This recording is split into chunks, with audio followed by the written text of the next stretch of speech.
The field at the Trident ran red with blood, but Rhaegar Targaryen did not die that day.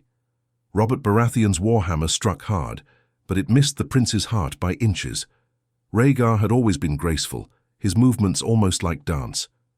He fell, wounded but alive, dragged away by loyal knights as the battle roared on. News of his survival spread fast, first among his men, then across the 7 kingdoms. By nightfall, Robert's forces were broken. The Baratheon rebel himself lay dead, his chest crushed by Sir Arthur Dayne's sword. With Robert gone, the rebellion crumbled like wet parchment. Within days, Eddard Stark and Jon Arryn bent the knee. They had lost their leader, and with Rhaegar alive, the Targaryen name still held power. The Mad King Aerys II had already been slain in the Red Keep by Jaime Lannister. But it wasn't Viserys or baby Daenerys the crown would pass to, it was Rhaegar now. He returned to King's Landing not as the Dragon Prince, but as the new king, King Rhaegar the Wen Targaryen. The city welcomed him with caution. Some feared him. He was still a Targaryen, still born of madness. But Rhaegar wasn't his father. He had always been different, quiet, thoughtful, a dreamer more than a warrior. Still, power changes men. He sat the Iron Throne with Elia Martell beside him, her face pale and eyes empty.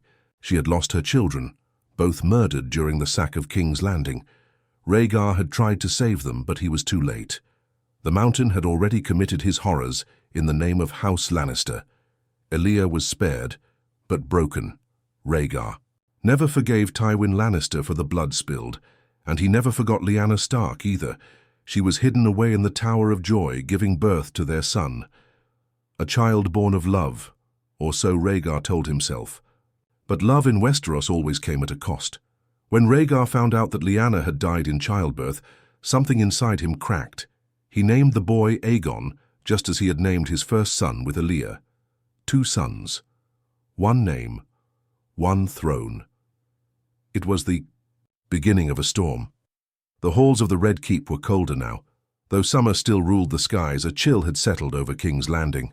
Not from winter, but from grief, secrets, and the ghosts that now whispered through the stone walls. Rhaegar sat the Iron Throne, but the throne cut him as it had all Targaryens before. Not just on his back or hands, but in his heart. He ruled with a heavy crown and a heavier conscience. He had won the war, yes, but not without blood and betrayal staining every stone of his kingdom. He tried to bring peace. He called the lords to the capital. He spoke of rebuilding, of healing, but they did not see the gentle prince they once admired. They saw a king with 2 sons named Aegon, and 2 mothers tied to them. The realm whispered of madness. Again. Some lords remained loyal, House Martell, bound by blood. Others followed out of fear. The North stayed quiet, wounded by the loss of Lyanna Stark. Eddard returned to Winterfell, with her body, never speaking of the child left behind. That child. Rhaegar had brought him to the capital, hidden from the world. Only a few knew who he truly was. The boy was given a wet nurse, a quiet chamber, and a false name. Jon. A simple name for a not-so-simple child. Elia refused to see the boy. To her he was a curse. Her children had been murdered, and her husband had replaced their memory with the son of another woman. The wound ran deep, and even Rhaegar's guilt couldn't heal it. Still, he visited the boy often, held him in his arms, sang him songs of old Valyria, spoke of dreams and stars and dragons yet to be born. Rhaegar loved the child, but love could not stop the growing divide inside the Red Keep. Whispers began to grow louder. 2 sons, 2 claims. What happens when they grow? A bastard born of rebellion, or a true prince born of Dorne? The king has sown the seeds of his own downfall. And in the shadows, a lion sharpened his claws.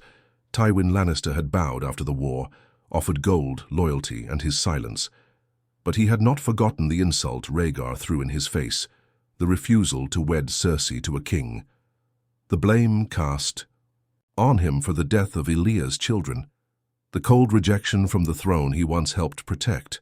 Tywin had patience. And he had children. Cersei watched the court from behind golden eyes, burning with ambition. Jaime, still a Kingsguard, kept silent. But even he knew his sister would not stay quiet forever. Then there was Viserys, Rhaegar's younger brother, now growing into a man. He was proud, sharp-tongued, and angry. Angry that his brother ruled, that their mother died in exile, that he was given no place at court. He watched Rhaegar cradle the Stark boy, and felt the heat of jealousy coil around his heart like a dragon. "Why him?" he once whispered to Sir Varys. "Why does he get everything?" Varys only smiled, that sly, knowing smile that held 1,000 secrets. "The game is not over yet, my prince. Far from it." By the 3rd year of Rhaegar's reign, peace was a mask that barely covered the rot underneath. The realm was not healing, it was waiting, watching, hoping the king would slip. And slowly he did.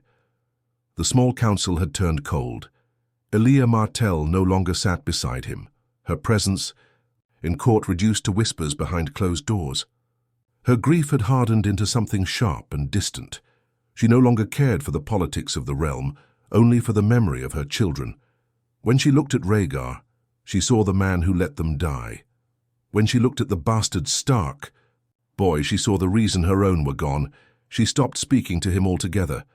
Rhaegar buried himself in dreams, scrolls, prophecies.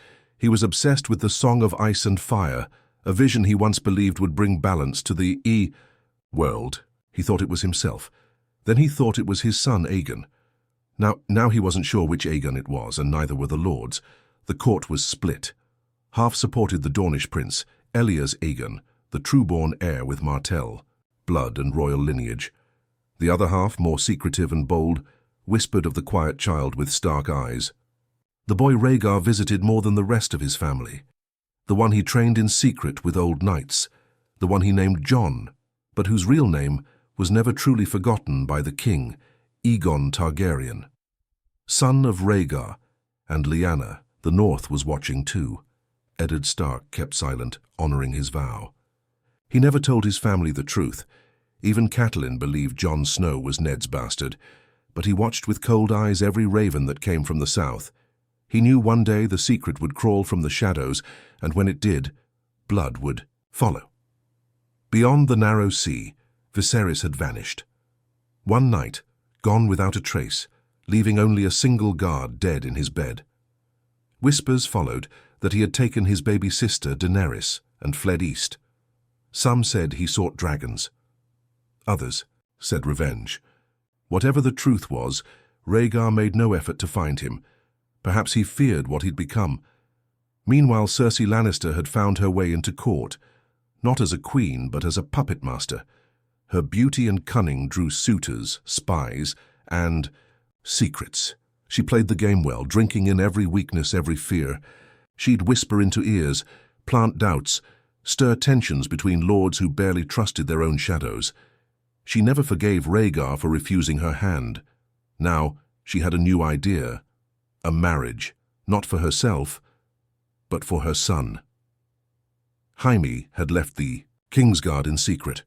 One night, gone like a shadow in golden armor. Rumors said he rode to Casterly Rock. Others claimed he was dead. Cersei said nothing, but she had a boy. A golden-haired child with lion's eyes. No father named, no truth offered. She called him Tywin, after her father, and behind her cold smile, she planned to place him on the throne. Varys knew, of course he did.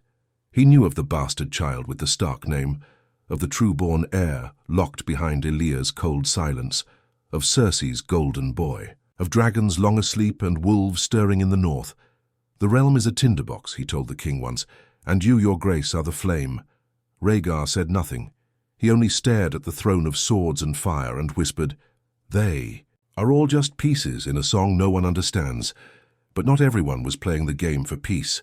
Some wanted blood, others wanted the throne, and deep in the crypts of Dragonstone, something ancient was beginning to stir. Snow was falling in the north. Not the gentle kind, but the heavy kind that buried keeps and killed travelers. Old Maester Luwin at Winterfell said it was the earliest snowfall he'd seen in 40 years. The farmers said it was a curse, but the north knew better. Winter was coming. And it was more than just a season.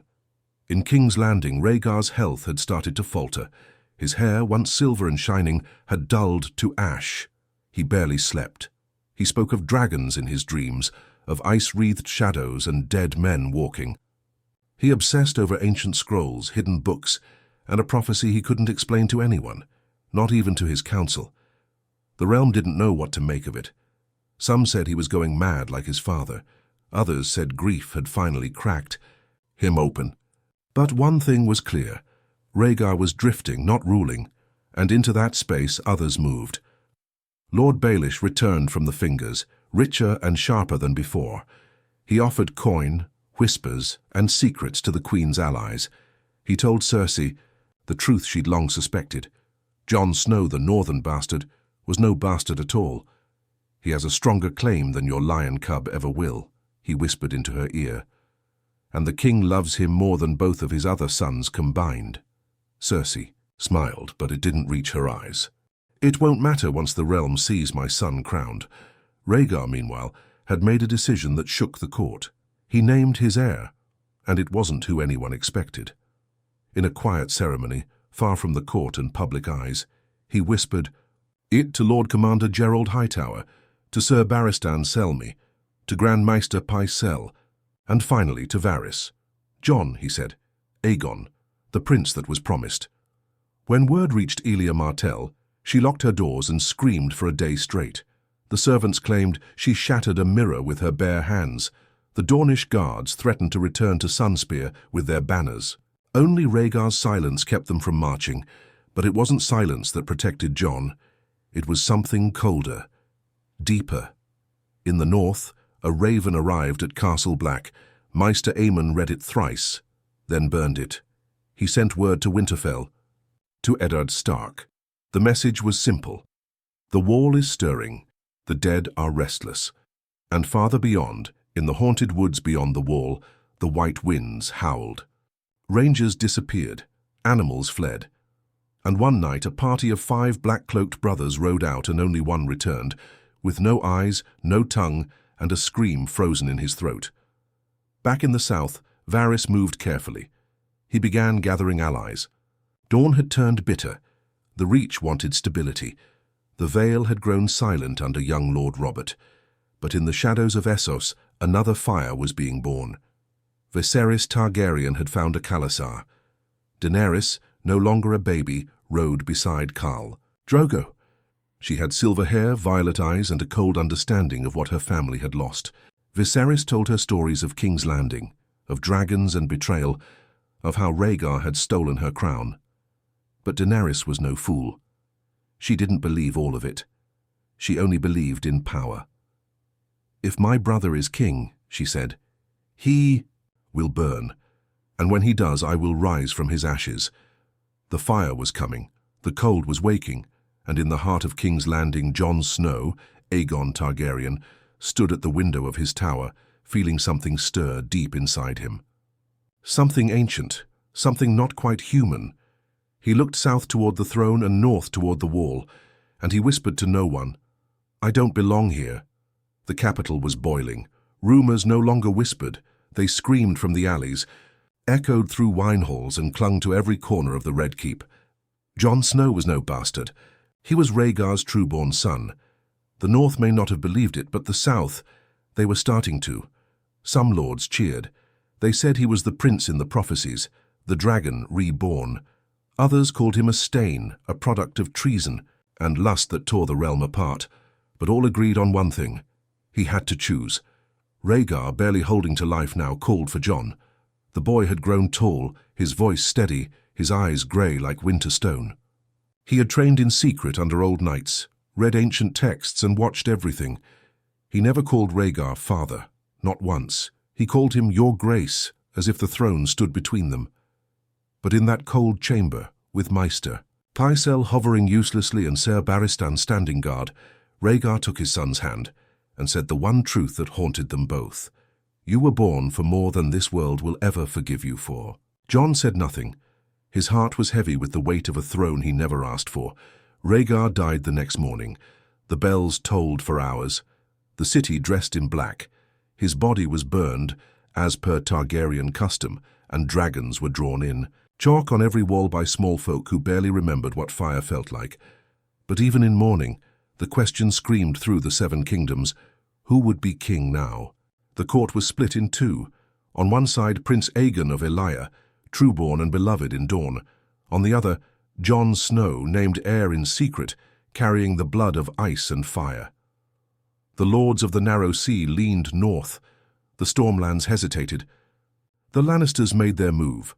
Cersei acted faster than anyone expected. That same night she tried to crown her golden boy. Her son, Tywin Lannister Jr., was paraded through the city in silk and gold, flanked by sellswords and whores disguised as nobility. She declared herself regent queen, claimed Jon was a bastard lie, and swore vengeance on the Martells. But the throne refused her. The Kingsguard did not kneel. Sir Barristan Selmy, now Lord Commander, refused to serve her. "I serve the crown," he said coldly, "not those who claw for it in shadows."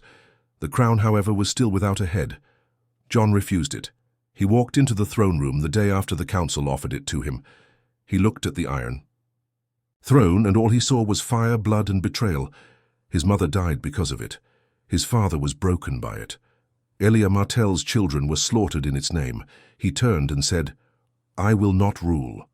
But it was too late for peace. Dawn had raised its banners for Elia's son. The Reach began marching to protect Jon's claim. The Westerlands, drunk on Cersei's ambition, roared for war. The Targaryen civil war had begun.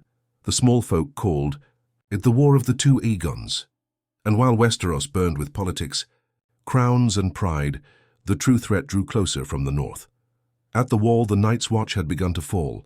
The wildlings had stopped raiding, not out of fear of men, but of something colder, something older.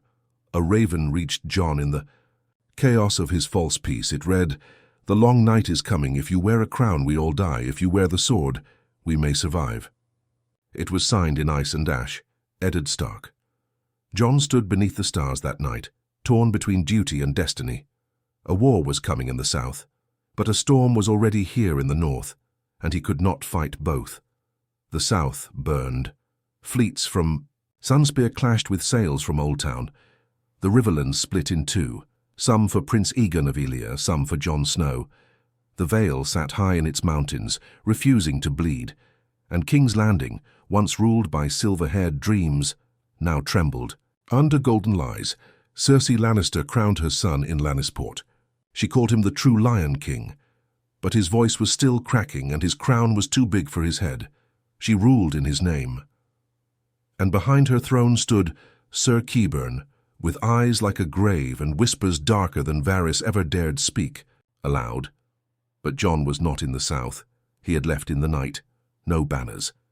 No lords, no crown. He rode north with a handful of old knights and Maester Samwell Tarly, who brought with him a book bound in dragon glass and stitched in Valyrian runes. It spoke of the long night, the others, the war that would make every battle. In the south seemed like a child's game. Winterfell welcomed Jon in silence. Ned Stark waited at the gate with tired eyes, the kind only a man carrying too many secrets could wear. "You should be king," he said. "I'd rather be a sword," Jon replied. But not everyone agreed. The lords of the north were restless. They'd heard the rumors. Some believed Jon was Targaryen, others didn't care. They saw a Stark who refused power and chose them instead. They named him Warden of the North, and this time Jon did not refuse, because the wall was breaking the way. Night's Watch had been reduced to ruins. Castle Black stood, but barely. The dead were moving, slowly at first, then faster. Eyes blue as glacier glass, skin like snow-bleached leather. They didn't ride. They didn't speak. But they marched, and behind them came their king, the night. King. No words, no anger, only death. Jon knew what he had to do. He called to the north, to the wildlings, to the free folk. He begged the lords of the Reach to forget their war. He sent ravens to Dawn, to Elia's son. Even to Cersei. Only the north answered, and one more. From across the sea Daenerys came. She had heard of her brother's death. She had heard of the bastard boy who might be her nephew. And she had dragons. 2. The third, Viserion, was gone. Stolen. No one knew how or by whom. When Daenerys met Jon, the wind felt colder. Her eyes were fire, his were frost. But they shared something neither could name. Not love, not yet. Something older. Destiny. "I came to claim a crown," she told him, "but I'll settle for saving the world." They rode together to the wall. What they found was horror. The wall had fallen, not shattered by war, but melted by dragon flame. Viserion had returned, but his fire was blue. He belonged to the Night King now. What followed was not a battle, it was the end of days. The living fought with dragonglass, with Valyrian steel, with fire, with screams. Jon led the charge. Daenerys flew above, riding Drogon, her last child. The north bled. Giants rose from the snow, twisted by death. Wolves howled, magic broke, and then Jon faced him, the Night King. They clashed not with words, but with silence. Longclaw met ice, but Jon was not enough, until Daenerys came, fire falling from the sky like judgment itself. Together, they ended him. Drogon's fire weakened the creature, and Jon, covered in blood and ice, drove Valyrian steel through the heart of winter. The Night King shattered, and the dead fell still, but not without cost. Daenerys was dying. Viserion's fire had pierced her side. As she lay in the snow, Jon held her hand. She smiled, soft and bitter. "You were always the better dragon," she whispered. "Rule better than he did." "I won't rule," Jon said. "I'll rebuild." She laughed once. "Then maybe there's hope." She died in his arms. Drogon screamed, shaking the mountains. And when it was done, Jon Targaryen, bastard, prince, swordsman, and son of fire and ice, walked away from thrones, crowns, and titles. He returned to the north, built anew, taught the world that kingdoms are not made of swords or names, but of choices. And when the spring came, they said he walked alone into the white woods with Ghost at his side. They say he never came back.